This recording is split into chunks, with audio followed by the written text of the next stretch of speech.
ইষ্টপ্রাণ দাদা ও মায়েদের প্রত্যেককে জানাই আমার আনন্দিত জয়গুরু। আশা করি আপনারা ঠাকুরের দয়ায় বেশ ভালোই আছেন, আমিও ঠাকুরের দয়ায় বেশ ভালোই আছি। প্রত্যেকটা দিন ঠাকুরের বিভিন্ন গ্রন্থ থেকে বাণী পাঠ করি এবং একটু ব্যাখ্যা করার চেষ্টা করি যতটুকু আমি বুঝি। তারপরে কিছু গান গাই। আপনারা অনেক সুন্দর সুন্দর আমাকে কমেন্টস করছেন, সুন্দর সুন্দরভাবে রিপ্লাইও দিচ্ছেন, খুব ভালো লাগছে। এবং ভিডিও শেষে আপনারা সেই ভিডিওগুলো ভালো লেগে শেয়ারও করছেন, তাতেও খুব ভালো লাগছে, কারণ ঠাকুরের কথাগুলো সবার কাছে পৌঁছে দিচ্ছেন, খুবই ভালো লাগছে।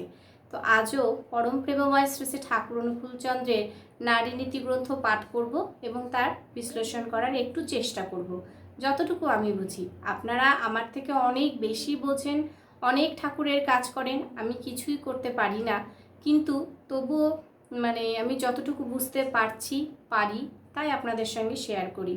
আপনারা ভিডিও স্কিপ না করে অবশ্যই একটু শুনবেন এবং ভিডিও শেষে আমাকে অবশ্যই কমেন্টস করে জানাবেন যে আমি যে ব্যাখ্যা করার চেষ্টা করলাম, ঠাকুর কি বলতে চেয়েছেন, যা বলার চেষ্টা করলাম তা সঠিক হচ্ছে কিনা। আর আপনারা তা নিয়তই করছেন, তাতে আমার খুবই ভালো লাগছে। তাই আজও বলছি, আপনারা ভিডিওটা স্কিপ না করে অবশ্যই একটু ভিডিওটা শুনবেন এবং শেষে অবশ্যই আমাকে একটু কমেন্টস করে জানাবেন। জয়গুরু। তো আজকে শুরু করছি পরম প্রেমময় শ্রী শ্রী ঠাকুর অনুকূলচন্দ্রের নারী নীতি গ্রন্থ পাঠ ও তার ব্যাখ্যা। স্বামীর বিরক্তি ও ক্রোধে। তোমার কোনো ব্যবহারে তোমার স্বামী যদি তোমার উপর বিরক্ত, দুঃখিত ও ক্রুদ্ধ হইয়া ওঠেন, তুমি কখনই তাহাকে অমনতর ফেলিয়া সরাইয়া দাঁড়াইও না।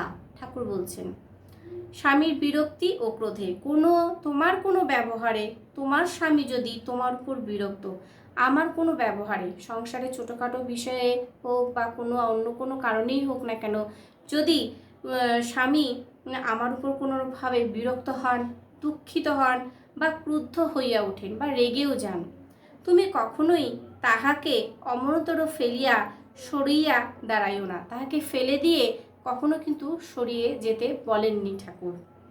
তাহার অবস্থা পর্যবেক্ষণ করিয়া, তাহার অবস্থা কেন এরকম করছে, কী জন্য করছে, সেই অবস্থা কিন্তু আমাদেরকেই, বিশেষত স্ত্রীদেরকেই পর্যবেক্ষণ করতে হবে। তাই ঠাকুর বলছেন, তার অবস্থা পর্যবেক্ষণ করিয়া, ত্রুটি স্বীকার করিয়া দুঃখিত হইও। কোথায় ভুল হয়েছে, কি না হয়েছে, তা স্বীকার করিয়া, ভুলটা স্বীকার করিয়া দুঃখিত হয়েও, যে হ্যাঁ এটা আমার দুঃখ হয়েছে, বা এটা আমার করা ঠিক হয়নি, বা এটা করলে ঠিক হতো না, এই জিনিসটা বোঝাপড়ার মাধ্যমে ঠিকঠাক করে নেওয়ার কথা বলছেন।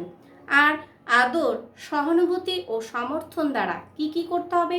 আদর, সহানুভূতি ও সমর্থন দ্বারা তাহাতে আরও নিবিড় হইও, উভয়েই সুখী হইবে। উভয়ে সুখী হওয়ার জন্য কি করতে হবে? দুজনকেই, শুধুমাত্র স্ত্রীকে নয় আর স্বামীকেও নয়, দুজনকেই সুন্দরভাবে আদর, সহানুভূতি, একে অপরের পরিপূরক হয়ে সমর্থন, একে সমর্থন করবে ও ওকে সমর্থন করবে, মানে স্বামী স্ত্রীকে এবং স্ত্রী স্বামীকে সমর্থন করবে। তাহাতে আরও নিবিড় হইও, মানে আরও নিবিড় হতে বলেছেন। তাতে কি হবে? তাতে লাভে কি হবে? উভয়েই সুখী হইবে। ঠাকুর বলছেন তাতে উভয়ই সুখী হইবে। বাণী সংখ্যা 110। জয়গুরু। প্রত্যেককে আমি এইভাবে বাণী পাঠ করলাম এবং তার ব্যাখ্যা করার একটু চেষ্টা করলাম। আমরা যদি ঠাকুরের কথাগুলো ঠিকভাবে বুঝে নিজের জীবনের সঙ্গে ফুটিয়ে তুলতে পারি, তাহলে দেখবেন আমরা অনেক সুখে থাকতে পারবো। কিন্তু আমরা কিন্তু সেই জিনিসটা করি না, শুধু করি তার উল্টোটা। তার জন্য ফলটা কিন্তু আমাদের উল্টোটাই হয়।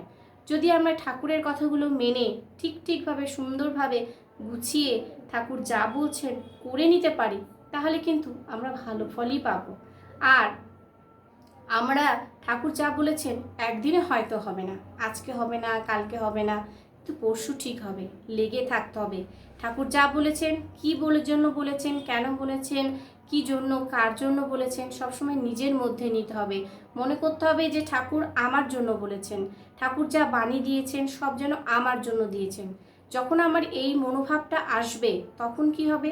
তখন আমি সেই জিনিসটা, সেই ব্যাপারে তখন আমি আরও ভালোভাবে বুঝতে পারবো, আমি আরোভাবে করতে পারবো। আস্তে আস্তে করতে করতে করতে করতে তখন আমি আরও সেই জিনিসটার সঙ্গে ভালোভাবে জড়িত হতে পারবো। তখন ঠাকুরের কথাগুলো সঙ্গে আমার কাজের কথাগুলো মিলে যাবে, আর তখনই কিন্তু আমরা সুখে আনন্দে থাকতে পারবো। আর সেটা শুধুমাত্র সম্ভব আমাদের প্রিয় পরমকে ধরলে, এছাড়া কিন্তু কোনো দিনই সম্ভব নয়। জয়গুরু প্রত্যেককে। সবাই ভালো থাকবেন, সুস্থ থাকবেন, ঠাকুরকে মাথায় নিয়ে চলবেন, ঠাকুর যা বলেছেন নিজের জীবনে ফুটিয়ে তোলার চেষ্টা করবেন। আর ততক্ষণ সবাই ভালো থাকবেন। ভিডিওটা আজকে এখানেই শেষ করি। যদি ভালো লেগে থাকে তাহলে সবাই আমার পেজটাকে, প্রোফাইলটাকে, আর যদি মনে হয় আমার ইউটিউব চ্যানেলটাকে সাবস্ক্রাইব করবেন যদি ভালো লেগে থাকে।